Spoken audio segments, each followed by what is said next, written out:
Welcome back to the channel. I want to show you guys how you can change your media properties in the media pool prior to using them down in the timeline. Let me show you what I mean.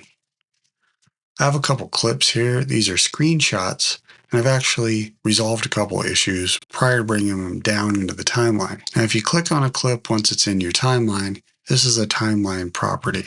So if I was to make any alterations to this clip, it's actually just what's on the timeline, not in the media pool.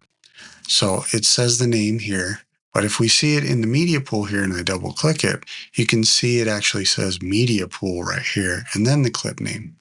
And here I've actually zoomed in a little bit and cropped. So now instead of having that clip where everything's exposed, I fixed it. And anytime I grab this clip now, I can just hit F10 and it goes down to the timeline, and now all that cropping's been done. Same with this. You can still alter these clips after they hit the timeline, but this fixes any of those problems prior to you using the clip in the timeline. I also did this on the third clip here with a graphic. It's a little arrow graphic that I have.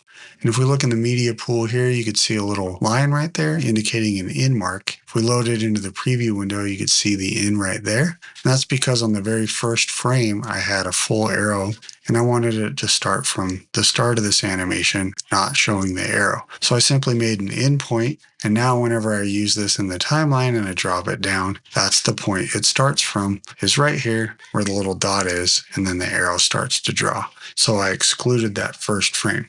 You can also do this with clips with audio. So here I have Back to the Future. If we right click and choose Clip Attributes and go to the Audio tab, you could see on the first pair, I've made that channel 3 and 4.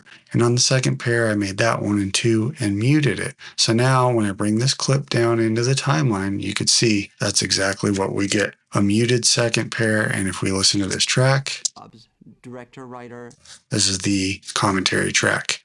I also did this with a graphic. You can resize lower thirds and things like that. So we go to this graphic, you have this one here, where if we load it into our preview, you can see I just kind of zoomed it down. So if you have lower thirds or things you're reusing, you can actually resize them to be the same every time you use that asset. And you can change the opacity as well. So if we click on this clip, you can see the composite mode says add right here.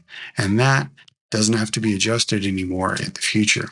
Now, if you do have assets that you use all the time and you want to have them available with all these saved attributes, you can save them to a power bin. In your media pool here, under the 3-dot menu, right in the middle, you have Show Smart Bins and Show Power Bins. Power bins will open up whenever you create a new project, and they'll carry over project to project. So down here in my power bins, I have some logos and things like that that I use quite often, and they're all right here. And if we were to save one of these attributes and zoom it down, next time I go to use that, there it is with the attributes saved. So there's a few ways you can manipulate your clips before you bring them into the timeline.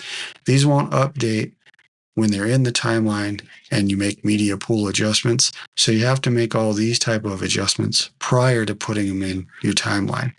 But other than that, they'll save all those attributes and you can reuse them. You don't have to crop, change the audio config or the repositioning anytime you're going to reuse that in the future. All right, I hope that helps. Thanks for watching. Leave a comment down below if you got a topic you want me to make a video on, and I'll see you guys on the next video.